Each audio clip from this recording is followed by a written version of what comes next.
નમસ્કાર દર્શક મિત્રો, કૃષિ દર્શન ફોન એન્ડ લાઈવ કાર્યક્રમમાં હું મૃગાક્ષી આપનું સ્વાગત કરું છું.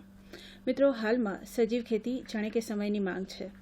જ્યાં જોઈએ ત્યાં વપરાશકારો રાસાયણિક દવામુક્ત ફળો, શાકભાજી, કઠોળ તેમજ અન્ય ધાન્ય ઉપજ બજાર ભાવ કરતાં ઊંચી કિંમતે પણ માંગી રહ્યા છે.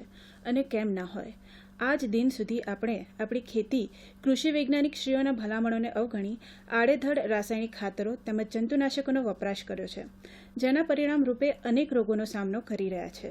જમીનની ફળદ્રુપતા, માનવ સ્વાસ્થ્ય તેમજ પ્રાણી જગતના સ્વાસ્થ્યને પણ ઘણું જ નુકસાન થઈ રહ્યું છે. અને આટલા જ માટે હાલના સમયમાં સજીવ ખેતી એ એક ઉચિત વિષય છે. મિત્રો, આજના કાર્યક્રમમાં આપણો વિષય છે સજીવ ખેતીનું પ્રમાણન અને તેના ધારાધોરણો. મિત્રો, વિષય અંતર્ગત આપને કોઈ પ્રશ્ન હોય અથવા આપ કોઈ માહિતી મેળવવા માંગતા હોય તો આપ અમને કોલ કરી શકો છો. તે માટેનો અમારો નંબર નોંધી લેશો. અમારો નંબર છે 079-2685-3814 તથા 079-2685-3816. તો મિત્રો, કાર્યક્રમને આગળ વધારીએ તે પહેલાં તમને આજના અમારા વિષય નિષ્ણાંતો પરિચય કરાવી દઉં. આજના અમારા પ્રથમ વિષય નિષ્ણાંત છે શ્રી રવિન્દ્રભાઈ પ્રજાપતિ, કે જેઓ ગોપકા અમદાવાદ ખાતે ક્વોલિટી મેનેજર તરીકે ફરજ બજાવે છે. તથા અમારા બીજા વિષય નિષ્ણાંત છે શ્રી અંકુરભાઈ પટેલ સાહેબ, કે જેઓ ગોપકા અમદાવાદ ખાતે ઇન્સ્પેક્ટર તરીકે ફરજ બજાવે છે. તો ચાલો સાહેબને મળીએ અને તેમની પાસેથી માહિતી તથા માર્ગદર્શન પ્રાપ્ત કરીએ. નમસ્કાર સાહેબ, સૌપ્રથમ તો અમારા સ્ટુડિયોમાં તમારું ખૂબ ખૂબ સ્વાગત છે. સાહેબ, સૌથી પહેલો પ્રશ્ન તો એ જ થાય આપણે વિષય અનુસાર કે આ સજીવ ખેતી એટલે શું, એના વિશે અમારા ખેડૂત મિત્રોને માહિતી આપશો. નમસ્કાર ખેડૂત મિત્રો. સજીવ ખેતી એટલે કે કોઈ પણ પ્રકારના કૃત્રિમ રાસાયણિક જે જંતુનાશક દવાઓ છે કે ખાતરો છે કે બિયારણ છે, મતલબ કે કોઈ પણ વૃદ્ધિવર્ધક છે કે કોઈ પણ પ્રકારની રાસાયણિક ઇનપુટ વાપર્યા વગર કુદરતી રીતે એમ કે સેન્દ્રિય ખાતરનો ઉપયોગ કરી, લીલા પડવાશનો ઉપયોગ કરી અને જે પણ જૈવિક જે આપણે કહેવાય કે રોગ જીવાત કંટ્રોલ માટે જૈવિક ઉત્પાદકો વાપરી અને આપણે જે ખેતી કરીએ એને આપણે સજીવ ખેતી તરીકે ઓળખી શકીએ. મિત્રો, ઘણી બધી જગ્યાએ આપણે ઘણા બધા નામ સાંભળીએ છીએ મિત્રો, જેવા કે ટકાઉ ખેતી છે, ઋષિની ખેતી કૃષિ કહીએ છીએ આપણે, પછી પ્રાકૃતિક ખેતી કહીએ છીએ, બરાબર, ગૌ આધારિત ખેતી કહીએ છીએ, સજીવ ખેતી પણ કહીએ છીએ, સેન્દ્રિય ખેતી પણ કહીએ છીએ. આ બધા જ જે કહેવાય ને સજીવ ખેતીના નામ છે. ટૂંકમાં એટલું કહી શકાય કે કૃત્રિમ જે કહેવાય કે રસાયણો મુક્ત જે ખેતી હોય એને આપણે સજીવ ખેતી તરીકે ઓળખી શકીએ છીએ. જી બિલકુલ, ખૂબ જ સારી માહિતી આપી. હવે અંકુરભાઈ, એ જણાવો કે આ જે સજીવ ખેતી છે એનું સર્ટિફિકેશન, એનું અગત્યતા શું છે, શા માટે જરૂરી છે, એના વિશે માહિતી આપશો. જેમ આપણે બજારમાં જોઈએ છીએ કે કોઈ પણ ઉત્પાદન બજારમાં જ્યારે ખેડૂત વેચવા જતા હોય છે ત્યારે તેનું શાખ સજીવ તરીકે તો જ જળવાય જો એના વપરાશકર્તા અને ઉત્પાદનકર્તા વચ્ચે એમના વચ્ચે શાખ જળવાયેલી હોય. આ સંબંધમાં આપણે એ જોઈએ કે આ શાખ તો જ જળવાય જ્યારે આ ઉત્પાદનને કોઈ લેખિત માન્યતા મળેલી હોય. આવી લેખિત માન્યતા કોઈ માન્ય સંસ્થા દ્વારા જ મળી શકે. એટલા માટે વપરાશકર્તા અને ઉત્પાદનકર્તા વચ્ચે વિશ્વાસનો સેતુ જળવાય એ માટે સર્ટિફિકેશન ખૂબ જ જરૂરી છે. જી બિલકુલ. તો રવિભાઈ, હવે એ જણાવો કે આ જે સર્ટિફિકેશનની પ્રોસેસ છે, શું એ દર વર્ષે કરાવવું જરૂરી છે, એના વિશે શું કહેશો. હા, ચોક્કસથી બેન. એકચ્યુઅલી જે આપણે સજીવ ખેતીનું જે કરાવીએ છીએ દર વર્ષે આપણે સર્ટિફિકેશન કરાવવું પડે છે, કારણ કે એ સતત પ્રક્રિયા છે. સતત પ્રક્રિયામાં જો તમે એકાદ વર્ષ પણ તમે રિન્યુઅલ કરવાનું કદાચ ચૂકી જાઓ તો તમે એ જે સતત જે પ્રક્રિયા છે એમાંથી બહાર નીકળી જાઓ છો. એટલે તમારે પછી નવા વર્ષથી પાછું પ્રથમ વર્ષમાં આવવું છે. આમાં શું છે, સજીવ ખેતીનું રૂપાંતરણ પીરિયડ હોય છે.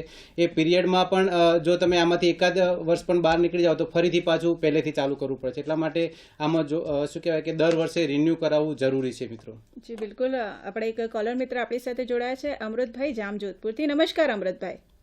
સજીવ ખેતીનું આપણે ગોપકાનું સર્ટિફિકેટ મેળવવું હોય તો કેટલા ટાઈમે મળે. અમૃતભાઈ, તમે કોઈ પ્રક્રિયા કરી છે ખરી આના માટે ક્યારે બી? હા, મારી 5-6 વર્ષથી આ સજીવ ખેતી હાલે છે, ગાય આધારિત. બરાબર છે. તો સાહેબ, શું માર્ગદર્શન આપશો અમને?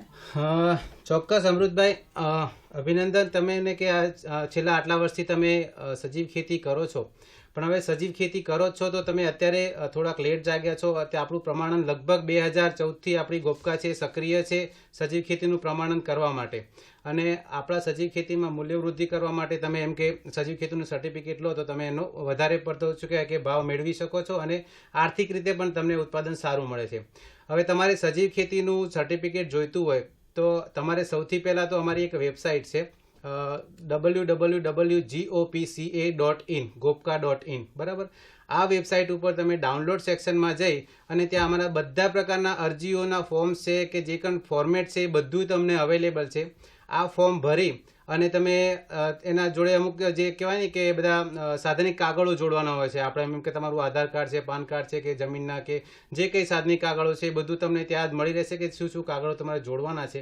એ તમામ કાગળો જોડી અને તમે અરજી કરી તમારી સહી સાથેની અરજી અમને મોકલી આપશો. તમારે જે વિગતો છે વિગતો તમામ ભરી અને અમારી ઓફિસે મોકલી આપશો. પછી અમારી ઓફિસેની ખરાઈ કરી અને તમારું છે કે નિરીક્ષણ કરી અને પછી તમે આનું શું કે સર્ટિફિકેટ મેળવી શકશો મિત્રો.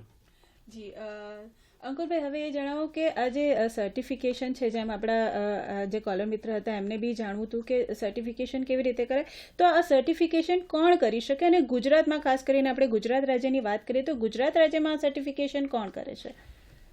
સર્ટિફિકેશનની વાત છે ત્યાર સુધી ખેડૂતે ઉત્પન્ન કરેલો માલ જો અંતિમ વપરાશકર્તા ત્યારે જ માન્ય ગણશે જ્યારે કોઈ થર્ડ પાર્ટી અથવા તો કોઈ એજન્સી આ માલ અથવા ઉત્પાદનને પ્રમાણિત કરે. આ પ્રમાણિત કરવાની કામગીરી ભારત સરકારના અપેડા માન્ય સંસ્થા જેવી કે ગોપકા અને ગોપકા જેવી અન્ય 33 સંસ્થાઓ આખા ભારતમાં કામ કરે છે. આવી સંસ્થાઓ જ આ માલને પ્રમાણિત કરી શકશે. જી અંકુરભાઈ, માફ કરજો, તમને અહીંયા જ અટકાવું છું. આપણે એક કોલર મિત્ર આપણી સાથે જોડાયા છે. આપણે પહેલા એમનો પ્રશ્ન સાંભળી લઈએ. આપણી સાથે જોડાયા છે રાજુભાઈ શંકેશ્વરથી. હા જી, નમસ્કાર રાજુભાઈ. હા નમસ્તે. મારો પ્રશ્ન એવો હોય, આપણે આ જે સર્ટિફિકેટ આવી ગયું હોય હા જી ગોપકાનું, હા, પણ મેડમ એમાં એવું હોય કે એમાં અડદ લખીને આયા હે ને મેં વાત થઈ હતી પણ કદાચ એમને ખ્યાલ નહીં હોય, ભૂલી ગયા હોય તો. એટલે વચ્ચે મારે એક હેક્ટર છે ને એમાં મલબારી લીમડા એની વચ્ચે જે વાવેતર કર્યું હોય ને એ અડદનું હોય ને બાકીનું જે 2 વીઘા જેવું હોય ને અડધો હેક્ટર જેવું એની અંદર આપણે સોયાબીનનું વાવેતર કરેલું હોય. એટલે એમાં કોઈ બેનને સમજવામાં ભૂલ થઈ હોય, ગમે એમ હોય, બધું અડદ લખીને ખાલી આવ્યું ક્રોપમાં, તો બધું સુધારો થઈ શકે કે ચાલે? જી, તમે સુધારા માટે કશું પ્રક્રિયા કરી છે ખરી? ના, હજુ મારે આવ્યું જ છે, કાલે જ મળ્યું મને સર્ટી. અચ્છા. અને રાજુભાઈ, ખૂબ જ સરસ કે તમે સજીવ ખેતી તરફ વળ્યા છો અને ખૂબ જ સારી ખેતી કરો છો. કેટલા વર્ષથી કરી રહ્યા છો? આમ તો 3 વર્ષથી કર્યું ને અમારે બિન પિયત જ હોય એટલે એમાં તો અમે રાસાયણિક દવા કેવું નાખતા જ નહીં. બીજું મારું ખેતર છે ને 4 હેક્ટરનું, એમાં અમે કોઈ જાતનો પેસ્ટિસાઇડ કે રાસાયણિક ખાતરનો 3-4 વર્ષથી ઉપયોગ બંધ કરી દીધો. જ્યારથી આ બધો સમજણ પડી ને કે રાસાયણિક ખેતીથી દેશને અને જીવસૃષ્ટિને આટલું નુકસાન થાય છે, બરોબર, ત્યારથી આપણે બધો એના પરથી બહાર નીકળી ગયા. અને પછી તો એ આપણે આ જે પેલા SPNF ખરા ને એ પદ્ધતિની આખી થોડી તાલીમ લીધી 7 દિવસની, પછી તો આમાંથી એકદમ બહાર આવી ગયા. જી, ખૂબ જ સરસ કહેવાય. હવે તમારો જે પ્રશ્ન છે અમારા વિષય નિષ્ણાંત સમક્ષ આપણે મૂકીએ છીએ કે સાહેબ, જો આમાં સર્ટિફિકેશનમાં જો ભૂલ થઈ હોય તો એમાં સુધારા થઈ શકે ખરા અને કેવી રીતે, તો એના વિશે માર્ગદર્શન આપશો. રાજુભાઈ, હવે આમાં એવું છે કે તમે જે કંઈ તમે ફોર્મમાં ભર્યું હશે એ પ્રમાણે સર્ટિફિકેટ આવ્યું હશે. સર્ટિફિકેટમાં તમે જે નોંધ કરી હશે, તમે જે ફોર્મ્સમાં ભર્યું હશે, તમે OSP ભરી હશે, ઓર્ગેનિક સિસ્ટમ પ્લાન, એમાં જ્યાં તમે એક પાક લખ્યો હશે એ પાક મુજબ જ નોંધ થઈ હશે. એટલે કદાચ તમારા લખવામાં ભૂલ થઈ હશે. બાકી અહીંયા તો જે બેસે છે એ લોકો તમારા જે કાગળ તમે જે અહીંયા પ્રોવાઈડ કરો છો જે ફોર્મ્સ, એના આધારે જ ભરે છે અને એ જ આગળ જાય છે. અને આમે પણ જે OSP છે તમારી જે એ એન્ટ્રી તમારે તમારા પાસવર્ડ ID તમને સોંપી દેવામાં આવે છે અને તમે જે એન્ટ્રી કરી હશે એ પ્રમાણે જ આવ્યું હશે. અને હવે એક વખત સર્ટિફિકેટ ઇસ્યુ થયા પછી તમને ફરી સર્ટિફિકેટ આવતા વર્ષે જ રિન્યૂ થશે. એના વચ્ચે કોઈ પણ ફેરફાર થશે નહીં. જી બિલકુલ, ખૂબ જ સારું માર્ગદર્શન પૂરું પાડ્યું. મિત્રો, કૃષિ દર્શન ફોન ઇન લાઈવ કાર્યક્રમમાં અત્યારે સમય થઈ ગયો છે એક નાનકડા વિરામનો. લઈએ ખરા.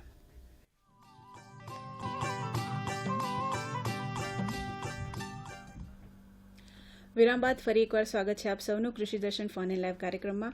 મિત્રો, આજનો આપણો વિષય છે સજીવ ખેતીનું પ્રમાણન અને તેના ધારાધોરણો. વિષય અંતર્ગત માહિતી અને માર્ગદર્શનનો દોર ચાલુ જ રહેશે, પરંતુ એ પહેલા આપણી સાથે આપણે એક કોલર મિત્ર જોડાયા છે. આપણે એમનો પ્રશ્ન સાંભળી લઈએ. નિકુલભાઈ ઠાકર આપણી સાથે જોડાયા છે રાંદલપુરથી. નમસ્કાર નિકુલભાઈ. સજીવ ખેતીનું આપણે સર્ટિફિકેટ લેવું હોય તો કેટલા વર્ષ માટે ખેતી કરવી જરૂરી? અચ્છા, તમે કરી રહ્યા છો ખરા નિકુલભાઈ અત્યારે સજીવ ખેતી? ના, અત્યારે સજીવ ખેતી તો નથી ચાલુ, બીજી ખેતી ચાલુ છે એટલે ને બધી ટોટલ. હાજી. તો તમારો પ્રશ્નનો ચોક્કસથી જવાબ મળશે. સાહેબ, શું કહેશો કે ભાઈ સજીવ ખેતીનું સર્ટિફિકેશન જોઈતું હોય તો કેટલા વર્ષની ખેતી હોવી જરૂરી છે એના માટે? હવે સામાન્ય રીતે તમે છેલ્લા 3 વર્ષથી સજીવ ખેતી કરતા હોવા જોઈએ, એટલા માટે કે તમે છેલ્લી ઇનપુટ વાપરી હોય, અમાન્ય ઇનપુટ જે કે આપણા ધારાધોરણો છે એ પ્રમાણે જે અમાન્ય ઇનપુટ વાપરી હોય એના આશરે 3 વર્ષ પછી તમને સજીવ ખેતીનું કહેવાય કે સર્ટિફિકેટ મળવા પાત્ર છે. એટલે ઓછામાં ઓછા 3 વર્ષનો સમય લાગે છે. જી, હવે સાહેબ આપણે વાત કરી રહ્યા છે, જેમ સાહેબ કીધું કે સર્ટિફિકેશન ક્યાંથી મળે. આપણી ગુજરાતની જે ગોપકા કે Gujarat organic products certification agency, તો આ એજન્સી શું છે એના વિશે અમારા દર્શક મિત્રોને માહિતી આપશો? ચોક્કસ મિત્રો, હમણાંથી તો લગભગ બધાએ ગોપકા વિશે જાણે જ છે. Gujarat organic product certification agency એ એક ગુજરાત સરકારની જ એક એજન્સી છે. આવી જેમ આપણે સાહેબે અંકુરભાઈ સાહેબે કીધું કે ભાઈ કુલ 33 એજન્સીઓ છે, એમાંથી 12 એજન્સીઓ છે દેશની એ આપણી સરકારી એજન્સીઓ છે, એમાંની એક છે. બાકીની જે 21 એજન્સીઓ છે એ ખાનગી એજન્સીઓ છે, બરાબર. હવે બીજું આના વિશે કહું તો ગોપકા જે સંસ્થા કરી એ ગોપકા આખા દેશમાં સૌથી ઓછો આપણે સર્ટિફિકેશનનો ચાર્જ છે, આની ફીઝ આવતી હોય છે, એ ફીઝ સૌથી ઓછી આખા દેશમાં માત્ર ને માત્ર ગોપકા ઉઘરાવે છે, એમ કહીએ તો ચાલે, બરાબર. એ પણ એના ખર્ચાના આધારિત છે, કારણ કે સરકારી સંસ્થા છે એટલા માટે. હવે મિત્રો કે આ ગોપકા જે ખરું એ આપણે રાજ્ય સરકારે જેમ કે ગુજરાતના ખેડૂતો છે પોતાનું જે સજીવ ખેતીનું ઉત્પાદન છે એને સર્ટિફિકેશન કરાવી શકે એટલા માટે 2008માં એની સ્થાપના કરવામાં આવી હતી અને 2014માં એનું કહેવાય ને કે એપેડા જે ખરું એગ્રીકલ્ચર પ્રોસેસ્ડ ફૂડ પ્રોડક્ટ જે એક્સપોર્ટ ઓથોરિટી ઇન્ડિયાની છે એના અંતર્ગત માન્યતા મેળવી 2014માં માન્યતા મેળવી અને આપણે સર્ટિફિકેશન માટે શું કહેવાય કે માન્ય થયા છીએ અને લગભગ દર વર્ષે આ રિન્યુ કરાવવાનું છે. હવે 2023 સુધી આપણને છેલ્લી માન્યતા મળે છે. માફ કરજો, આપણે ગોપકા વિશે હજી માહિતી મેળવીશું, પરંતુ એ પહેલા આપણા એક કોલર મિત્ર આપણી સાથે જોડાયા છે. આપણે એમનો પ્રશ્ન સાંભળી લઈએ. મનસુખભાઈ આપણી સાથે જોડાયા છે મહુવાથી. નમસ્કાર મનસુખભાઈ. હાજી, આપનો પ્રશ્ન જણાવશો? હેલો. હાજી મનસુખભાઈ. બોલો મનસુખભાઈ. મગફળી કહું 2 વર્ષથી ખેતી કરીએ છીએ આમ આપણે સજીવ ખેતી.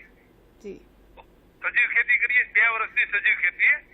ઓકે. તો એમાં સિંગ કઈ જગ્યાએ વેચી શકાય અને એમાં આપણને ખબર કેમ પડે કે આમાં પેસ્ટિસાઇડ નથી હવે એમ? શું થયું છે મને રિપીટ કરજો પ્લીઝ તમારો પ્રશ્ન, અવાજ કટ થાય છે તમારો. હેલો. હાજી મનસુખભાઈ, તમારો જો ટીવીનો વોલ્યુમ હોય તો એને થોડો બંધ કરી દેજો અને પછી તમારો જે પ્રશ્ન છે ફરીથી સંભળાવો. હેલો. હાજી. હા બોલો મનસુખભાઈ. બંધ છે સાહેબ, ટીવી બંધ છે. હા બોલો.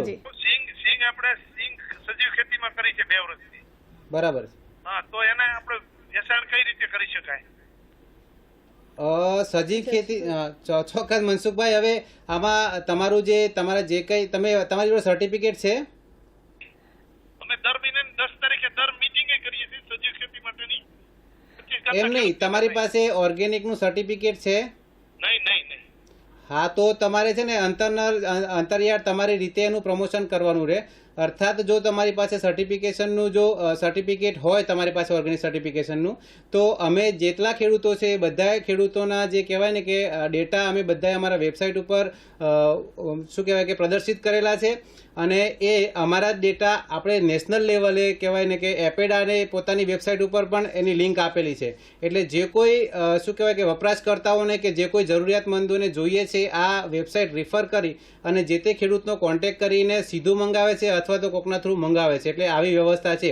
પણ જો તમારી પાસે સર્ટિફિકેટ ન હોય તો તમારા ડેટા અમારી પાસે આવશે નહીં અને અમે એને પ્રદર્શિત કરી શકીશું નહીં. એટલે તમારે અંતરિયાળ તમારા જે તે વિસ્તારમાં તમારી રીતે મેનેજ કરવાનું રહેશે. એટલે સાહેબ એવું કહી શકાય ખરું કે જો સજીવ ખેતી કરતા હોય તો એનું સર્ટિફિકેશન કરાવવું ખૂબ જ જરૂરી છે, જી, જેથી જી. કરીને જે ખેડૂત મિત્રો છે એમનો જે માલ છે, એમનો જે પાક છે, એમનું જે ઉત્પાદન છે એ બીજા લોકો સુધી પહોંચી ચોક્કસ, શકે, ચોક્કસ. નહીંતર એમને એમનું જે ઉત્પાદન છે એમની રીતે કરવાનું હા, રહેતું હોય ચોક્કસ. છે. હવે સાહેબ આપણે ગોપકા વિશે વાત કરી રહ્યા અચ્છા, હતા અચ્છા. અને આપણે કોલર મિત્રોનો કોલ આવ્યો ચોક્કસ, એટલે તમારી ચોક્કસ, વાતને ચોક્કસ. અટકાવી હતી. તો હા, એટલે હવે ગોપકાને આપણે શું કહેવાય કે એપેડાએ માન્યતા આપેલી છે અને પાક ઉત્પાદનનું આપણે શું કહેવાય કે વ્યક્તિગત અને જૂથમાં ગોપકા જે છે એ સર્ટિફિકેશન કરે છે અને આની કચેરી છે એ અમદાવાદ ખાતે આવેલી છે, શામલ 4 રસ્તા પાસે, અને આ કચેરીમાંથી જ આખા રાજ્યનું સંચાલન થાય છે મિત્રો.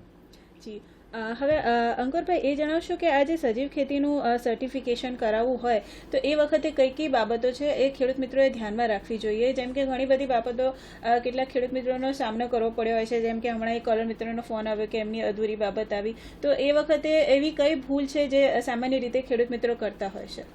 ચોક્કસપણે જો ખેડૂત મિત્રો સર્ટિફિકેશન કરાવવા માંગતા હોય તો તેમણે છેલ્લા 3-4 વર્ષ દરમિયાન સજીવ ખેતી કરેલી હોવી જોઈએ. એના પછીની બાબત છે કે ખેડૂત પોતે ભવિષ્યની અંદર સજીવ ખેતી કરવા માટે કમિટમેન્ટ હોવો જોઈએ.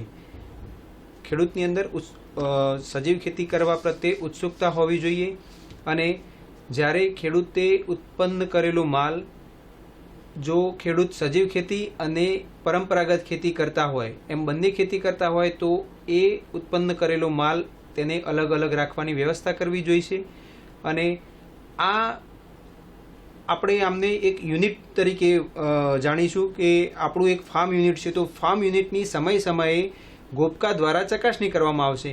આમ આ 4 બાબતે ખેડૂતોએ ધ્યાન રાખવું પડશે કે એમણે સજીવ ખેતી કરવા માટે શું શું કરવું જોઈએ. જી બિલકુલ. આપણા એક કોલર મિત્ર આપણી સાથે જોડાયા છે, લીલાભાઈ બોખરિયા. એમનો પ્રશ્ન સાંભળી લઈએ. નમસ્કાર લીલાભાઈ.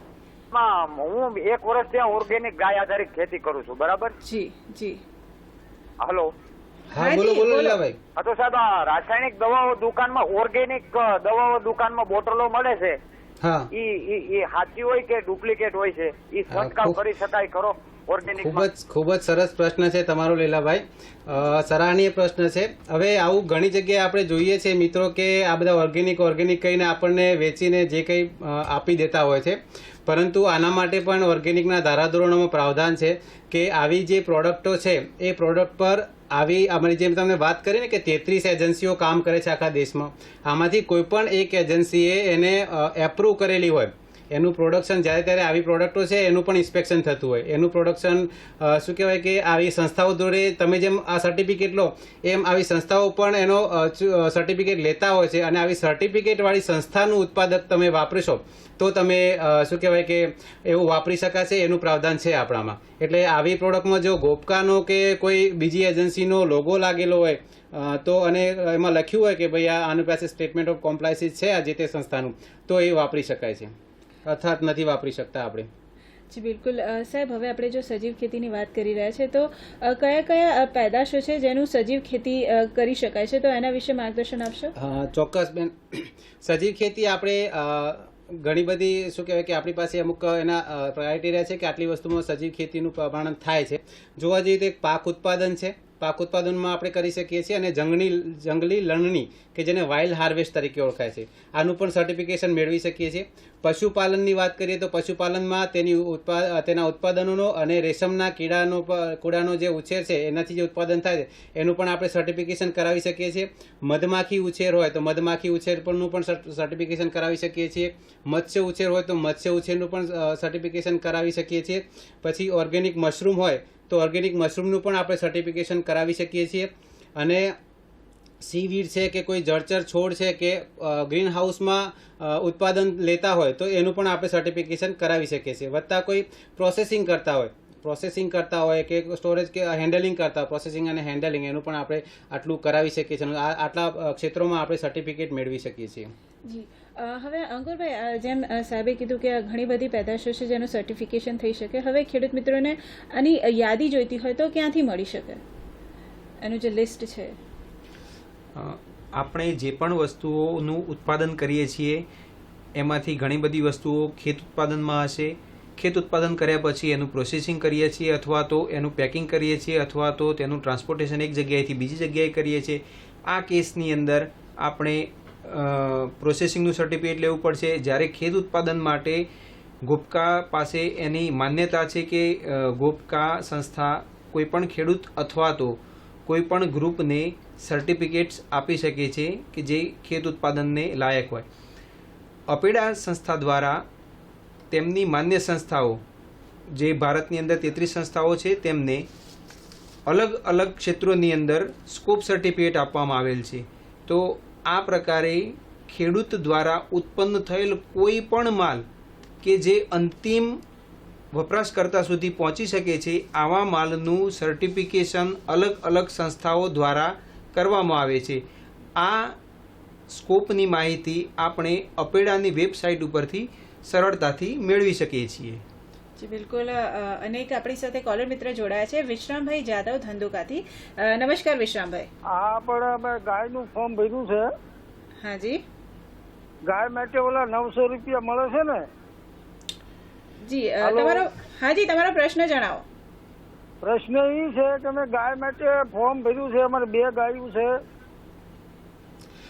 માફ કરજો વસરામભાઈ, આ વિષય છે એ ગાય આધારિત ખેતીની જે આત્મા અંતર્ગત જે ચાલે છે યોજના, એનો છે. એનો તમને આત્માના જે BTM કે ATM તમારી આસપાસ જે હોય એમની જોડેથી તમે માહિતી મેળવી શકશો.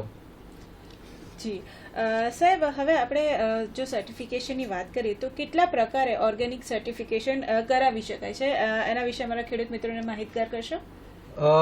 જનરલી 2 પ્રકારે આપણે કરીએ છીએ ઓર્ગેનિક ખેતીનું જે છે. એક તો ઇન્ડિવિડ્યુઅલ કહેવાય કે મતલબ વ્યક્તિગત ખેડૂત કરાવી શકે, અને બીજું એમ કે જૂથ, ખેડૂતોનું જૂથ મળીને આવે તો આપણે ખેડૂતોનું જૂથનું પણ સર્ટિફિકેશન કરાવી શકતા હોઈએ છીએ. હવે સાહેબ, આ NPOP એ શું છે અને કયા દેશોને ઓર્ગેનિક સર્ટિફિકેશનના ધારાધોરણ NPOP સમાન છે, એના વિશે અમારા ખેડૂત મિત્રો જે છે એમને માહિતી આપશો.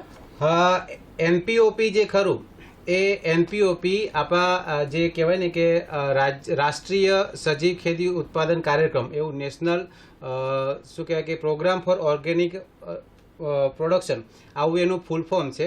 અને એ છે NSOP ના અંતર્ગત આપણા રાષ્ટ્રીય સ્તરે તૈયાર કરવામાં આવેલું છે.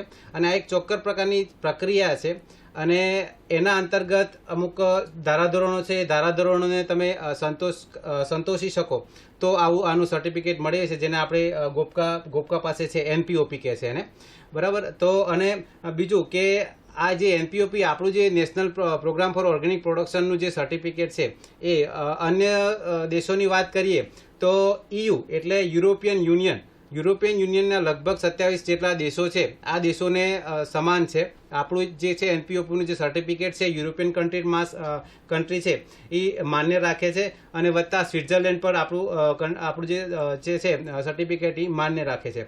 આવું જોવા જઈએ તો દરેક દેશના ધારાધોરણો હોય છે. એમના ધારાધોરણો પ્રમાણે આપણે આ સર્ટિફિકેશન કરે. આપણે કીધું ને સાહેબે કે ભાઈ નિકાસ કરવું હોય તો સર્ટિફિકેટ જરૂરી છે, બરાબર. તો એ નક્કી કરે છે, સામેવાળો દેશ નક્કી કરે છે કે મારે આવો સામાન જોઈશે, આટલા ધારાધોરણો તમે શું કહેવાય પરિપૂર્ણ કરતા હોય તો જ મારા દેશમાં તમે આ સામાન મોકલો. તો આવું એક NPOP છે, એ એક ધારાધોરણ છે. એ આપણી આખી પ્રક્રિયા છે એ કે વાવણીથી લઈને લણણી સુધીની તમામ જે પ્રોસેસ કરીએ છીએ એ પ્રોસેસને સર્ટિફાઈ કરવાની જે પ્રક્રિયા છે એ આપણે NPOPના ધારાધોરણો મુજબ કરીએ છીએ, અને આપણે જે કહેવાય ને યુરોપિયન યુનિયન છે એના અંતર્ગત આપણે કરીએ છીએ. બિલકુલ, ખૂબ જ સારી માહિતી પૂરી પાડી અમારા દર્શક મિત્રોને. દર્શક મિત્રો, કૃષિ દર્શન ફોન ઇન લાઈવ કાર્યક્રમ અત્યારે સમય થઈ ગયો છે નાનકડા વિરામનો. લઈએ એક વિરામ.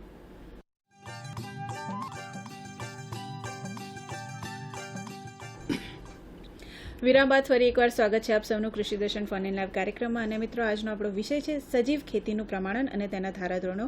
વિષય અંતર્ગત ઘણી બધી માહિતી આપણે મેળવ્યા છે, જેમ કે સર્ટિફિકેશન શું છે, સર્ટિફિકેશન શેના માટે જરૂરી છે, સર્ટિફિકેશન કોણ આપી શકે છે.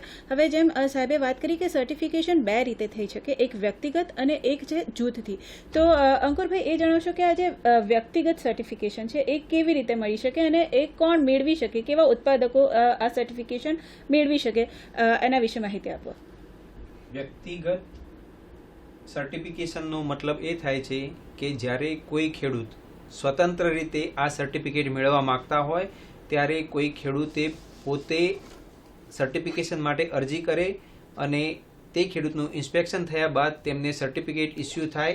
આવા સર્ટિફિકેટને વ્યક્તિગત સર્ટિફિકેશન કહેવામાં આવે છે.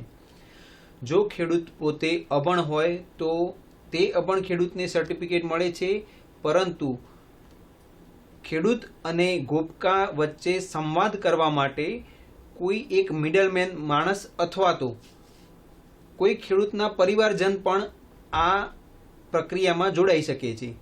હવે આપણે એ જાણીએ કે તેની અંદર ખેડૂત શું કરી શકતો હોવો જોઈએ. તો છેલ્લા 2-3 વર્ષથી તેણે ઓર્ગેનિક ખેતી કરેલી હોવી જોઈએ. છેલ્લા સમયગાળા દરમિયાનથી જ્યારથી ઇન્સ્પેક્શન થાય ત્યારબાદ ખેડૂતે જે મટીરિયલ્સ પ્રોહિબિટેડ છે, એટલે કે જે પ્રતિબંધિત વસ્તુઓ છે, તેનો ઉપયોગ સદંતર બંધ કરેલો હોવો જોઈએ અને ઉત્પાદન કરવા માટે જરૂરી બિયારણ, ખાતર, દવા કે જે ઓર્ગેનિક્સ અથવા તો સજીવ ખેતીની અંદર માન્ય છે, આ પ્રકારની વસ્તુઓ વાપરવી અને આ વાપરેલ વસ્તુઓનું ડોક્યુમેન્ટેશન અને ફાર્મ ડાયરી મેન્ટેન કરવી, એટલે કે રેકોર્ડ કીપિંગ, આ એક ખૂબ અગત્યની વસ્તુ છે સજીવ ખેતીના સર્ટિફિકેશન માટે. જી, ખૂબ જ સરસ. હવે સાહેબ, જેમ રવિભાઈ, અંકુરભાઈએ જેમ વાત કરી કે ભાઈ વ્યક્તિગત સર્ટિફિકેશન શું છે, તો હવે બીજું એક છે ખેડૂત જૂથ ઓર્ગેનિક સર્ટિફિકેશન. તો આ સર્ટિફિકેશન શું છે અને એના માટે ખેડૂત અથવા તો ઉત્પાદક છે એ કેવો હોવો જોઈએ, એના વિશે માર્ગદર્શન પૂરું પાડશો અમારા ખેડૂત મિત્રોને? હા, ચોક્કસ બેન. મિત્રો, જેમ અંકુરભાઈએ કીધું કે વ્યક્તિગત સર્ટિફિકેશન માટે એક ખેડૂત અરજી કરે અને પોતાની રીતે સર્ટિફિકેટ મેળવે એને વ્યક્તિગત કહેવાય. હવે આવી જ રીતે જ્યારે ખેડૂત જૂથ ભેગો થાય, માની લો કે ઓછામાં ઓછા આની એવો ક્રાઇટેરિયા છે કે ઓછામાં ઓછા 25થી લઈને 500 ખેડૂતો સુધી એક જૂથ બને છે, ખેડૂત જૂથ. બરાબર. આ ખેડૂત જૂથ કોઈ પણ સરકાર સાથે લીગલ રીતે જોડાયેલી કોઈ પણ કંપની હોય, NGO હોય, સહકારી મંડળી હોય અથવા તો કોઈ સંસ્થા હોય, એના સંસ્થાના અંદરમાં રહી અને એનું ICS કહે છે, ઇન્ટરનલ કંટ્રોલ સિસ્ટમ કહે છે, આવું બનાવી અને પછી જ્યારે સર્ટિફિકેટ મેળવે ત્યારે એને આપણે શું કહેવાય કે ખેડૂત જૂથ દ્વારા સર્ટિફિકેશન મેળવ્યું એવું કહી શકાય છે. FPO પણ આમાં લઈ શકે છે. હવે આનો ફાયદો એક મિત્રો એ થાય છે કે જ્યારે વ્યક્તિગત કરતાં તમે એક જૂથમાં જાઓ છો ત્યારે તમને તમારા માર્કેટ માટે, જેમ હમણાં એક કોલરભાઈ આપણને કીધું હતું કે ભાઈ અમને માર્કેટનો ઇસ્યુ થાય છે, તો જ્યારે આવા ટાઈમે તમારે માર્કેટ શોધવા જવું પડતું નથી, ઉલટાનું માર્કેટ તમારી સામે આવે છે કે ભાઈ તમારું જે આ જૂથ છે એનું આટલું પ્રોડક્શન છે તો અમે સજીવ છે તો અમે લેવા માટે તૈયાર છીએ. તો આવો એક ફાયદો એક મોટો થાય છે. વત્તા જ્યારે એક ખેતરનું મેનેજમેન્ટ કરવું હોય ત્યારે તમે શું કહેવાય કે તમારે ખર્ચ પણ વધી જાય છે, ઇવન સર્ટિફિકેશનની કોસ્ટ પણ વધી જાય છે. પરંતુ જ્યારે તમે આવા ICS કે જે ખેડૂત જૂથ દ્વારા તમે સર્ટિફિકેશનમાં આવશો તો તમારે શું કહેવાય કે સર્ટિફિકેશનનો ખર્ચ પણ લગભગ નજીવો થઈ જશે અને એક માસમાં તમારું વહીવટ સંચાલન કરવાવાળો આખો સ્ટાફ હશે, તમારો પોતાનો ગોડાઉન મેનેજર હશે, પર્ચેસિંગ ઓફિસર હશે, તમારો શું કે ક્વોલિટી કંટ્રોલ મેનેજર હશે, તમારી આંતરિક સમિતિ હશે, નિરીક્ષક ઇન્સ્પેક્ટરો તમારા પોતાના હશે, ફિલ્ડ ઓફિસરો હશે તમારા પોતાના. એક આખું તંત્ર ઊભું થાય છે અને આ તંત્ર છે ઇન્ટરનલ તમારો જ વહીવટ અને તમારી જ સંસ્થા તરીકે કામ કરશો અને એક જ સર્ટિફિકેટના અંદરમાં તમારું આખું જૂથ છે એનો તમામ જે કહેવાય કે ઉપજ જે થાય એને સારી રીતે, સારા ભાવે અને સારા બજારમાં તમે વેચી શકશો અને એનું મૂલ્ય વૃદ્ધિ કરવી હશે તો એ પણ તમે કરી શકશો. એટલે ખેડૂત જૂથ દ્વારા જે સર્ટિફિકેશન છે એ આ રીતે તમે કરાવી શકો છો. અને આમાં જે ખેડૂતો મેં તમે કીધું એમ કે એક જ આ ખેડૂતો કેવા હોય છે કે માની લો કે એક જ પ્રકારની ખેતી કરતા ખેડૂતો હોય મિત્રો, તો એમને વધારે લાભ થાય છે. વધારે લાભ એટલા માટે કે મેં તમને કીધું કે અલગ અલગ પ્રકારની ખેતી કરતા હોય તો એમને કદાચ અલગ અલગ જગ્યાએ એમને જોવું પડે માર્કેટ માટે, પણ એક જ પ્રકારનો પાક જ્યારે આપણે લેતા હોય ત્યારે આ એક જ પ્રકારના પાકને વેચવો હોય કે મૂલ્યવર્ધન કરવું હોય કે કંઈક કરવું હોય તો તમે એને આસાનીથી કરી શકો છો અને આગળ વધી શકો છો. એટલે આ ખેડૂતો જે કહેવાય ને કે આ પ્રમાણે પોતાનું જૂથમાં એટલે કે ગ્રુપમાં સર્ટિફિકેશન કરાવીને સારું એવું મેળવી શકે છે. જી, ખૂબ જ સારી માહિતી પૂરી પાડી. હવે અનેક કોલર મિત્ર આપણી સાથે જોડાયા છે. વિજયભાઈ ચૌહાણ, નમસ્કાર વિજયભાઈ, આપનો પ્રશ્ન જણાવો. એટલે આ સજીવ ખેતી કરવા માટે હવે શિયાળાની તૈયારી કરવી હોય તો એને શું શું કરવું પડે એમ? તમે આ પહેલા ક્યારે સજીવ ખેતી કરી છે ખરી? ના, નથી કરી. અચ્છા, અને શેની કરવા માંગો છો અત્યારે? અત્યારે તો હાલમાં નહીં, પણ આ 10મા મહિનાથી જે શિયાળાની ખેતી મકઈ ઘઉં કરાવીએ ને જી એના માટે. જી, ખૂબ જ સારું કામ કરો છો કે સજીવ ખેતી કરવાનો તમે વિચાર કરી રહ્યા છો. તમારો પ્રશ્નનો જવાબ ચોક્કસથી મળશે. સાહેબ, શું માર્ગદર્શન આપશો? વિજયભાઈ, તમે અત્યાર સુધી શું કહેવાય કે ટ્રેડિશનલ કન્વેન્શનલ ખેતી આપણી જે ચાલે છે ચીલા ચાલુ એ ખેતી કરો છો ને હવે સજીવ ખેતીમાં જોડાવા માંગો છો, તો હવે તમારે સદંતર તમારે સાહેબે જેમ વાત કરી હતી એ પ્રમાણે તમારે શું કહેવાય રાસાયણિક જંતુનાશકો છે, રાસાયણિક ખાતરો છે, આનો સદંતર ત્યાગ કરી અને તમે સજીવ ખેતીમાં જોડાઈ શકો છો અને સર્ટિફિકેશન માટે એપ્લાય કરવું હોય તો એ પણ કરાવી શકો છો. જી બિલકુલ. હવે સાહેબ મુખ્ય વાત કે ભાઈ સર્ટિફિકેશન કરાવવું છે ખેડૂત મિત્રોને, તો એના માટે અરજીપત્રક સાથે કયા કયા દસ્તાવેજ હોવા જરૂરી છે જેથી કરીને સર્ટિફિકેશનની પ્રક્રિયા આગળ વધી શકે, તો એના વિશે સાહેબ શું માહિતી આપશો? જ્યારે ખેડૂત વ્યક્તિગત રીતે સર્ટિફિકેશન કરાવવા માગે ત્યારે અરજીપત્રકની સાથે ખેડૂતના આધાર કાર્ડ, પાન કાર્ડ અને એક પાસપોર્ટ સાઇઝના ફોટા, ખેડૂતના જમીનના દસ્તાવેજો જેવા કે 7, 12 અને 8A, જો ખેડૂત પોતે અભણ હોય અથવા તો લખાણ ન કરી શકતા હોય અથવા તો સારી રીતે જવાબ ન આપી શકતા હોય, આવા કિસ્સામાં ખેડૂત સાથે કોઈક એક કોન્ટેક્ટ પર્સન પણ જોડાઈ શકશે કે જે ખેડૂત પરિવારનો હોય અથવા તો બહારના કોઈ પણ વ્યક્તિ ખેડૂત પોતાની સંમતિથી રાખી શકશે. આવા કિસ્સામાં એ કોન્ટેક્ટ પર્સનના આધાર કાર્ડ અને પાન કાર્ડની જરૂર પડશે. વધુમાં ખેડૂતે છેલ્લા 3 વર્ષની અંદર કરેલ ખેતીની માહિતી, જેને આપણે ફાર્મ હિસ્ટ્રી શીટ તરીકે ઓળખીશું, આવી ફાર્મ હિસ્ટ્રી શીટ ભરવી પડશે. ખેડૂત ભવિષ્યમાં જે ખેતી કરવાનો છે તેને ઓર્ગેનિક સિસ્ટમ પ્લાન તરીકે ઓળખીશું, આવા ઓર્ગેનિક સિસ્ટમ પ્લાન સાથે આપવો પડશે અને એક સંમતિ પત્રક કે જે ગોપકા અને ખેડૂત વચ્ચે એક સંમતિ થાય છે, આનું એક પત્રક જેનું ફોર્મેટ્સ પણ સાથે આપવામાં આવે છે અરજીપત્રકની સાથે, તે ભરીને આપવાનું ખેડૂતે રહેશે. જી બિલકુલ સાહેબ, ખૂબ જ ઉપયોગી માહિતી જે છે અમારા ખેડૂત મિત્રોને પૂરી પાડી. ખેડૂત મિત્રો, માહિતી અને માર્ગદર્શનનો દોર આમ જ ચાલુ રહેશે, પરંતુ કૃષિ દર્શન ફોન ઇન લાઈવ કાર્યક્રમમાં અત્યારે સમય થઈ ગયો છે એક નાનકડા વિરામનો. લઈએ એક વિરામ.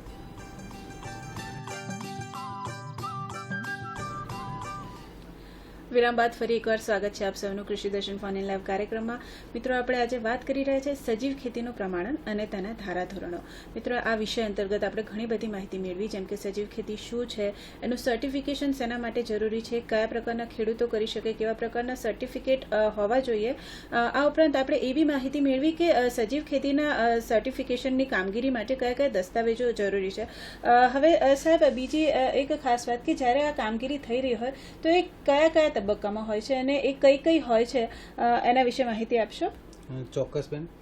હવે મિત્રો, વાત કરીએ કે સજીવ ખેતીનો સર્ટિફિકેટ છે એને મુખ્યત્વે 7 તબક્કામાં વહેંચી છે. આપણે એને જો જોઈએ તો ખેડૂત કે ખેડૂત સમૂહ છે એ અરજી કરે છે, આ અરજીની ચકાસણી થાય, ચકાસણી કર્યા પછી ખેડૂતને છે એ કોટેશન મોકલી આપવામાં આવે છે. કોટેશન ભર્યા પછી એને ત્યાં શું કહેવાય કે નિરીક્ષણ કે ઇન્સ્પેક્શન થાય છે. આ ઇન્સ્પેક્શન થયા પછી એ જે રિપોર્ટ થાય એ રિપોર્ટનું મૂલ્યાંકન થાય. આ મૂલ્યાંકન થયા પછી એને અમારી એક સર્ટિફિકેશન કમિટી હોય છે, એમાં રજૂ કરવામાં આવે અને સર્ટિફિકેશન કમિટી જે નિર્ણય લે એ નિર્ણય મુજબ એને શું કહેવાય સર્ટિફિકેટ જારી કરવામાં આવે છે અને આ અંગે કોઈ ખેડૂતને કંઈ વાદ વિવાદ હોય તો એના પછી એના પર ચર્ચા કરી શકાય છે. આમ 7 તબક્કામાં આપણે આખી કામગીરીને વહેંચી છે. તેમ છતાં વાત કરીએ મિત્રો કે આ અરજીને આપણે આખી પદ્ધતિસર જોઈએ તો ખેડૂત કે જે ખેડૂત છે એ ખેડૂત અરજી કરે છે, આ અરજી અમને મળ્યા પછી અમારા ઓફિસનો સ્ટાફ જે કહેવાય ઓફિસના જે ઇન્સ્પેક્ટર છે એને ચેક કરશે અને ચકાસણી કર્યા બાદ એનું ડોક્યુમેન્ટમાં એના દસ્તાવેજમાં કોઈ પણ દસ્તાવેજ ખૂટતો હશે તો એને પાછો ફોન કરશે કે ભાઈ તમારો આ દસ્તાવેજ ખૂટે છે, એની સમય મર્યાદામાં એ મોકલી આપે તો સારું. મતલબ કે એ દસ્તાવેજ મળ્યા બાદ એમને પછી અહીંયાથી અમારી કચેરીમાંથી એક કોન્ટ્રાક્ટ ફોર્મ હોય છે, જેમ સાહેબે વાત કરી કોન્ટ્રાક્ટ ફોર્મ મોકલી આપવામાં આવશે. કોન્ટ્રાક્ટ ફોર્મ અને એક કોટેશન હોય છે. કોટેશન એટલે ફીઝ હોય છે અમારી, એ ફીઝ મોકલી આપવામાં આવે છે. આ ફીઝ મોકલી આપવા આ જે કહેવાય કે આટલી ફીઝ થાય છે એવું મોકલી આપવામાં એ ફીઝ ભરે પછી એનું જે કહેવાય ને ટ્રેસનેટ, અમારું એક આખું વર્લ્ડ વાઇડ એક શું કહેવાય પોર્ટલ છે અપેડાનું કે આખી દુનિયામાં તમારી એન્ટ્રી દેખાય એવું ટ્રેસનેટ છે. ટ્રેસનેટ ઉપર તમારી એન્ટ્રી કરવામાં રજિસ્ટ્રેશન કરવામાં આવે છે. આ રજિસ્ટ્રેશન કર્યા બાદ એનો પાસવર્ડ આઈડી જનરેટ થાય છે. આ પાસવર્ડ આઈડી તમને મોકલી આપવામાં આવે છે અને આ પાસવર્ડ આઈડીથી તમે જે તમારી ખેતી કરો છો એ તમારી જે કહેવાય ઓર્ગેનિક સિસ્ટમ પ્લાનમાં તમે નાખી શકો છો અને એના પછી તમે આ ઓર્ગેનિક સિસ્ટમ પ્લાનમાં નાખો પછી અહીંયાથી ઇન્સ્પેક્ટર છે ઇન્સ્પેક્શન કરવા આવે છે, તમારા ખેતરનું ઇન્સ્પેક્શન કરશે. ઇન્સ્પેક્શન કરીને એક અહેવાલ બનાવશે આ અહેવાલ છે એ અત્રેની કચેરીમાં જમા કરશે. અત્રેની કચેરીમાં જે ઇવેલ્યુએટર કે મૂલ્યાંકનકાર છે એ મૂલ્યાંકન કરશે. આ મૂલ્યાંકન કર્યા પછી એને સર્ટિફિકેશન કમિટી જે બેસે, આ સર્ટિફિકેશન કમિટીમાં એનો નિર્ણય લેવાશે કે એને શું કહેવાય કે સ્વીકૃતિ કરવી કે એને શું કહેવાય કે એના સ્ટેજમાં રાખવો કે આગળ વધારવો કે કઈ રીતે કરવું એ અંગેનો નિર્ણય લેવાશે. એનો નિર્ણય લેવા પછી જે નિર્ણય લે એ નિર્ણય પ્રમાણે એનું સર્ટિફિકેટ કે એ જનરેટ કરવામાં આવે છે અને ખેડૂતને મોકલી આપવામાં આવે છે. આ આખી શું કહેવાય કે સર્ટિફિકેટની જે પ્રોસિજર કહેવાય સર્ટિફિકેશનની, આ પ્રમાણે નવી અરજીથી લઈ અને જે સર્ટિફિકેશનની પ્રોસિજર છે આ પ્રમાણે થાય છે મિત્રો. જી સાહેબ, ખૂબ જ ડિટેલમાં તમે જે માહિતી આપી અમારા ખેડૂત મિત્રોને, ખૂબ જ સરસ માહિતી આપી. આપણા એક અન્ય કોલર મિત્ર આપણી સાથે જોડાયા છે, આપણે એમના પ્રશ્ન સાંભળી લઈએ. બાબુજી ઠાકોર આપણી સાથે જોડાયા છે બનાસકાંઠાથી. નમસ્કાર.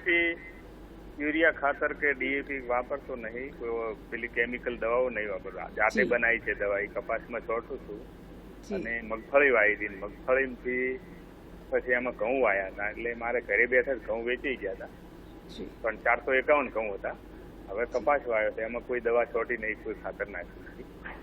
બરાબર, જીવામૃત ને આ બધું 10 પરણી અર્થ ને એવું છોટું છું, પણ હવે એમાં ઘઉં વાવું ને એટલે એમાં કોઈ વેચવા ખુલ્લે આમ વેચવું કે સરકારની મંજૂરી જુએ, ઘરે બેઠા લઈ જાય છે લોકો. બાબુજીભાઈ, તમે આના માટે સર્ટિફિકેશનની કોઈ પ્રોસેસ કરી છે ખરી? ના, બિલકુલ કોઈ જ નહીં, એમ કોઈ પ્રોસેસ નથી કરી. બરાબર સાહેબ, તો શું માર્ગદર્શન આપશો સાહેબ? એમની રીતે જ વેચવાનું થશે. કોઈ આજુબાજુમાં એવું બજાર હોય તો ત્યાં તમે વેચી શકો છો કે પોતાનો સ્ટોલ પણ લગાવીને કહી શકો છો. પણ જેમ સાહેબે શરૂઆતમાં વાત કરી હતી કે સર્ટિફિકેશન શા માટે કરાવવું જોઈએ, તો અત્યારે આવા પ્રશ્નો ઊભા થાય કે હવે તમારે વેચવા માટે કોઈ આધાર નથી તમારી પાસે, તો આ સર્ટિફિકેટ હોત તમારી પાસે તો તમે ગમે ત્યાં ઓનલાઈન પર મૂકીને પણ તમે એને કહી શકો કે જો મેં ઓર્ગેનિક સર્ટિફિકેશન કરેલું છે, આ થર્ડ પાર્ટી સંસ્થાએ મારું સર્ટિફિકેશન કરેલું છે, એટલે એને વિશ્વાસ બેસત. એટલે તમે તમારી રીતે શું કહેવાય કે આજુબાજુના બજારમાં કે ક્યાંક અન્ય લોકલ રીતે પૂછી અને કરી શકો છો. અને એક વધુ ઉમેરીશ કે આપણા ધારાધોરણોમાં કપાસની વાત કરી એટલા માટે કહું છું ખાસ કરીને કે જનીનિક જે કહેવાય કે જનીનિક વનસ્પતિ એટલે કે જીએમ જીનેટિકલી મોડિફાઈડ ક્રોપ જે કહેવાય કે આપણે બીટી કપાસ જે કહીએ, આ બીટી કપાસના ઉત્પાદનને આપણે માન્ય રાખતા નથી. બરાબર, એટલે જો બીટી કપાસ હોય તો એને ઓર્ગેનિક તરીકે એનપીઓપીના ધારાધોરણ પ્રમાણે તમે નહીં વેચી શકો. બરાબર, તો આટલું એક નોંધ લેશો. જી બિલકુલ. અનેક કોલર મિત્ર આપણી સાથે જોડાયા છે. નટવરસિંહ ઝાલા કટલાલથી. નમસ્કાર નટવરસિંહભાઈ. હા સર, હું એમ કહેવા માંગુ છું કે હું શાકભાજીની ખેતી કરું છું, ઓર્ગેનિક કરું છું, તો મારે એને માર્કેટમાં ક્યાં લઈને જવું? તમારી પાસે એમનું સર્ટિફિકેશન છે ખરું સાહેબ? સર્ટિફિકેશન તો નથી અત્યારે, એવો કોઈ ખ્યાલ નતો અત્યાર સુધીમાં. ઓકે, તો નટવરભાઈ તમને હવેથી સર્ટિફિકેશનનો ખ્યાલ આવ્યો છે, તો હવે તમે સર્ટિફિકેશન માટે પ્રક્રિયા કરો અને સર્ટિફિકેટ મેળવો. અને તમારા ઘણીવાર જે સરકાર ખરી, જે સરકારની જે સેન્દ્રિય ખેતી નીતિ અંતર્ગત કે યુનિવર્સિટી પણ આવા જે સેન્દ્રિય ખેતીના ઉત્પાદો છે એને વેચવામાં મદદ કરતી હોય છે. આત્માનું જે દરેક જિલ્લામાં પણ આવા સ્ટોલ લાગતા હોય છે, પણ આવી જગ્યાએ તમે તમારું પ્રમોશન કરી અને વેચી શકો છો. ખેડૂત મિત્રો, સજીવ ખેતીનું પ્રમાણન અને તેના ધારાધોરણ આ વિષય અંતર્ગત માહિતી તથા માર્ગદર્શનનો દોર ચાલુ જ રહેશે, પરંતુ કૃષિ દર્શન ફોન ઇન લાઈવ કાર્યક્રમમાં અત્યારે સમય થઈ ગયો છે નાનકડા વિરામનો. લઈએ એક વિરામ.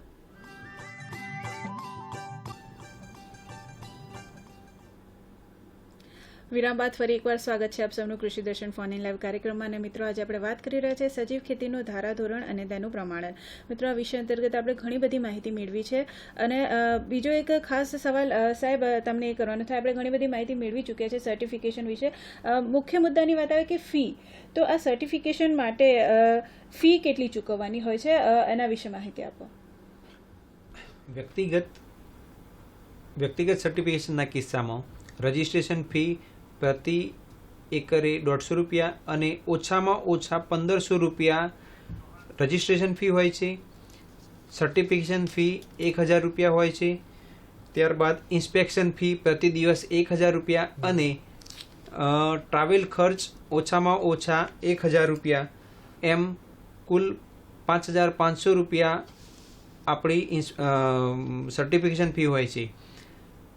માન્ય ગુજરાત સરકાર શ્રીની સેન્દ્રિય ખેતી નીતિ 2015 મુજબ આ સર્ટિફિકેશન ફીની અંદર ગુજરાત સરકાર દ્વારા એડસોર્સ સહાય 75% લેખે બાદ કરતા ખેડૂતે ફક્ત 1345 રૂપિયા જ ચાર્જીસ ભરવાનો રહેશે.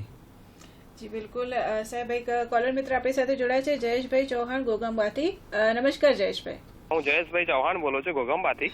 હાજી, શું પ્રશ્ન છે આપનો? હા, મારો પ્રશ્ન છે કે ઓર્ગેનિક ખેતી માટે મારે માહિતી જોઈએ છે, તો એનું સર્ટિફિકેશન લેવા માટે શું પ્રોસેસ કરવાની હોય છે?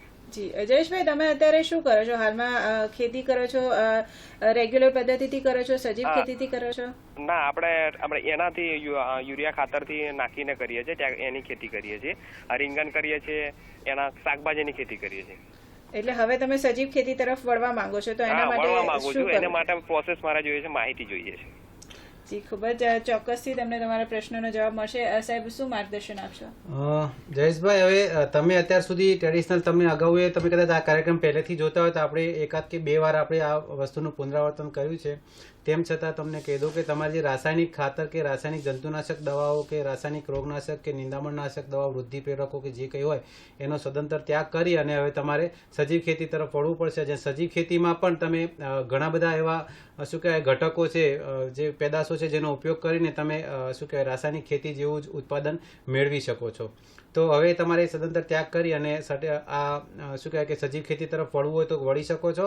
અને સર્ટિફિકેટ માટે તમે અગાઉ જણાવ્યું એમ કે ગોપકાની વેબસાઇટ ઉપર ડાઉનલોડ સેક્શનમાં જઈ અને તેના આપણા બધા ફોર્મ, તમારા અરજીઓને બધું ઉપલબ્ધ છે, એને ડાઉનલોડ કરી અને એને ફિઝિકલી ભરી અને જે સાહેબે જણાવે એમ બધા દસ્તાવેજ કહેવાય કે સાધનિક કાગળો કહેવાય બધા જોડી અને તમે અહીંયા અરજી કરશો તો તમે સર્ટિફિકેશન પ્રોગ્રામમાં જોડાઈ શકશો. જી અંકુરભાઈ, જેમ તમે વ્યક્તિગત સર્ટિફિકેશનની ફી કીધી, હવે ખેડૂત જૂથ સર્ટિફિકેશનની જો ફી હોય તો એનો શું ચાર્જીસ હોય છે અને એ કેવી રીતે ચૂકવવાનો હોય છે, એના વિશે રવિભાઈ તમે માહિતી આપશો? ચોક્કસ. જેવી રીતે વ્યક્તિગત ફીઝની વાત કરી સાહેબે કે કુલ 5,500 રૂપિયા જેવી ઓછામાં ઓછી છે. એમાં શું કહેવાય કે જમીન વધે કે તો અંતર પર ડિપેન્ડ છે, એમાં વધઘટ થાય છે, એમાં સરકાર સહાય આપે છે 75% જેટલી. પણ જ્યારે જૂથ આવું સર્ટિફિકેશન કરાવવા માંગતું હોય ત્યારે ઓછામાં ઓછી આની ફીસ છે એ લગભગ 15,000 જેવી થાય છે. આમાં જૂથ જ્યારે કરાવતું હોય તો જૂથનું જે ઇન્સ્પેક્શન જે ચાર્જ છે એ પ્રતિ ડે છે, પર મેન ડેઝ કહેવાય, એ 3,000 રૂપિયા. ઓછામાં ઓછું 3 દિવસ માટે આપણે ઇન્સ્પેક્શન ચાલતું હોય છે આખા જૂથનું, કારણ કે આપણે એપેડાના એનપીઓપીના ધારાધોરણ મુજબ કરવાનું હોય છે. એટલે જે કંઈ જૂથ હોય એમાં ઓછામાં ઓછા એના જે કુલ ખેડૂતો હોય એના 10% જે ખેડૂતો હોય એનું ફિઝિકલ વેરિફિકેશન કરવાનું હોય છે. એટલે એ મુજબ કરવાનું થતું હોય. આપણે 3 દિવસ જાય છે, એટલે 3 દિવસ પ્રમાણે 9,000 રૂપિયા એ છે. સર્ટિફિકેશનનું જે એનું રજિસ્ટ્રેશન છે, રજિસ્ટ્રેશન ચાર્જ ઓછામાં ઓછો 4,000 રૂપિયા છે. એ 4 હેક્ટર પૂરતો મર્યાદિત છે. એના પછી પ્રતિ હેક્ટરે આપણે 150 રૂપિયા ઉમેરીએ છીએ. પછી સર્ટિફિકેટનો ચાર્જ આપણે 1,000 રૂપિયા એડ કરીએ છીએ અને ઓછામાં ઓછો ટ્રાવેલિંગ ચાર્જ છે એ 1,000 રૂપિયા. અને એ ડિપેન્ડ છે કે એના પછી જેટલું અંતર થાય એટલું વધતો હોય છે. આમ ઓછામાં ઓછો જે કહેવાય ચાર્જ એ 15,000 રૂપિયા છે. અને આમાં કોઈ સરકારની જે કહેવાય કે સબસિડી મળવા પાત્ર નથી મિત્રો. પરંતુ ગુજરાત સરકારની જે માફ કરજો, હું તમને અહીંયા અટકાવી રહી છું. એકચ્યુઅલી આપણા એક કોલર મિત્ર આપણી સાથે જોડાયા છે, બિપિનભાઈ પટેલ. આપણે પહેલા એમનો પ્રશ્ન સાંભળી લઈએ. નમસ્કાર બિપિનભાઈ. હાજી બિપિનભાઈ, આપનો પ્રશ્ન જણાવો. હાજી હાજી સાહેબ, આપનો પ્રશ્ન જણાવો. નમસ્કાર. મારો પ્રશ્ન છે કે જે કરવાનું રજીસ્ટ્રેશન જે કરાવવાનું છે જી, એની અંદર ઓનલાઈન કર્યા પછી મેન્યુઅલી કાગળ મોકલાવવા પડશે ત્યાં? હા બિપિનભાઈ, ચોક્કસ. મેં હમણાં જ વાત કરી તમને કે ભાઈ તમે આ જે ફોર્મ ભરો એ ફોર્મને તમે ફિઝિકલી, કારણ કે આમાં શું છે કે તમારા અને સીબી એટલે કે અમારી સંસ્થા વચ્ચે કરાર થાય છે.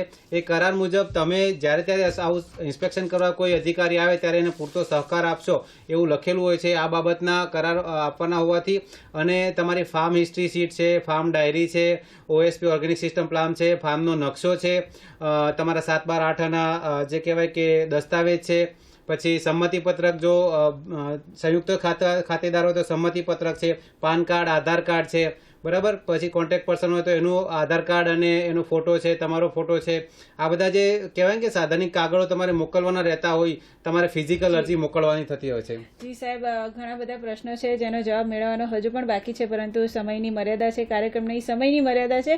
તમે અહીંયા આવે અને સજીવ ખેતીના પ્રમાણન અને એના વિશે અમને અમારા ખેડૂત મિત્રોને ખૂબ જ માહિતી આપી. એ બદલ બંને સાહેબ રવિભાઈ અને અંકુરભાઈ તમારો ખૂબ ખૂબ આભાર. Thank you.